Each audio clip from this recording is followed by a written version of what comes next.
Working. It's something we all have to do in order to survive. That is, if you're not an entitled influencer living off some sugar daddy, but for us regular folk, it's an important part of life. Keep in mind, though, it's not the end-all be-all. We all have to stop working at some point and decide that we want to relax for the last few years of our lives doing whatever our fragile bodies are capable of. Unfortunately, tragedy has and will continue to rear its ugly head and strike people in their prime working years into an early grave. But generally speaking, we all have to retire at some point, right? Right? Unfortunately, this question is not an easy one to answer for some people, like politicians who cling on to power for as long as possible. You know who you are. But guys, there's nothing wrong with retiring.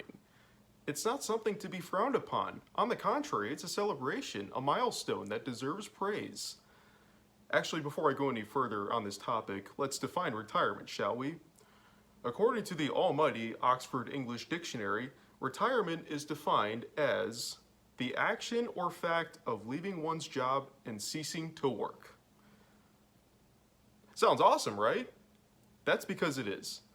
Unfortunately, policymakers, especially on the Republican Party in the United States, are willing and have done many things to ensure Americans keep working until they die. Talk about an injustice in our well-being. This guy on Fox News, of course, once proudly said, "Oh, what's the problem? I'm 82 years old and I'm still working." Good for you. Here's the tiniest medal. You out-of-touch, spoiled, narcissistic little dingleberry, for lack of a better insult. Who are you to tell us where we can and when we can and can't, stop working? Why are you telling us how to live our lives? Come on, dude. You really want all senior citizens to get back to the factory and bow down to their corporate masters just to keep the wheels of our broken society chugging along? Forget about it. Oh, and Ben Shapiro is another piece of work who prides himself on being anti-retirement.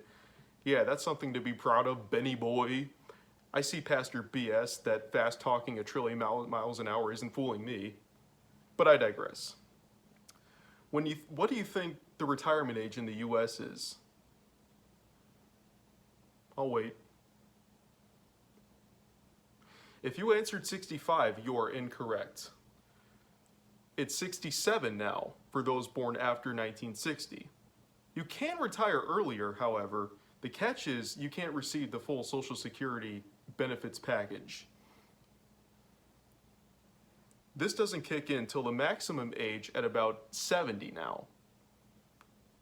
In many other countries, it ranges from about 60 to 70, with some even being as low as in the 50 years of age range. And here's a surprising fact about the retirement age in other countries. Most recently, Macron, the leader of France, the current leader of France, I don't know for how much longer, raised the retirement age from 62 to 64. This decision immediately sparked outrage in the entire country, as it should. I believe the age still stands at 64, despite immense disapproval among the French people. Now, why would politicians want to raise the retirement age? Well, it's one of those answers these people have come up with to address the labor shortage caused by the pandemic that whether we're still in, we're kind of in. I mean, it's not like the emergency full-on catastrophic scenario it once was in years past. But that's why, the labor shortage that has been brought on by the pandemic. In the US, they say this as a reason, but it also is the case where many have cited, the life expectancy has actually been increasing over time. This is only partly true, however. In 2019, so just 5 years ago, life expectancy in the US has peaked at 78 years of age. Fast forward 2 years, and this plummeted to 76 years of age. Doesn't exactly prove your case, now does it? Now, of course, a lot of that had to do with the pandemic. That actually did cause our life expectancy to plummet. Now, let me go on to say I'm not retiring from uploading content onto this channel. I have many years ahead of me, assuming I don't get hit by a truck or something, So I won't have to worry about retiring from my channel for quite some time. But if I had to give one bit of advice to Gen Zs who are just starting to enter the workforce, so if you were born anywhere from like the mid to late 2000s, I'll say this: save for retirement as early as humanly possible. Once you start working, yes, even if it's a part-time minimum wage job, save a portion of your paycheck for when you plan to retire. And if you don't want to retire and you want to work till you die, hey, that's fine, more power to you. But don't tell the rest of us that we have to do the same. You elitist, stuck-up, privileged, yuppie, snobby, cretinous asshole.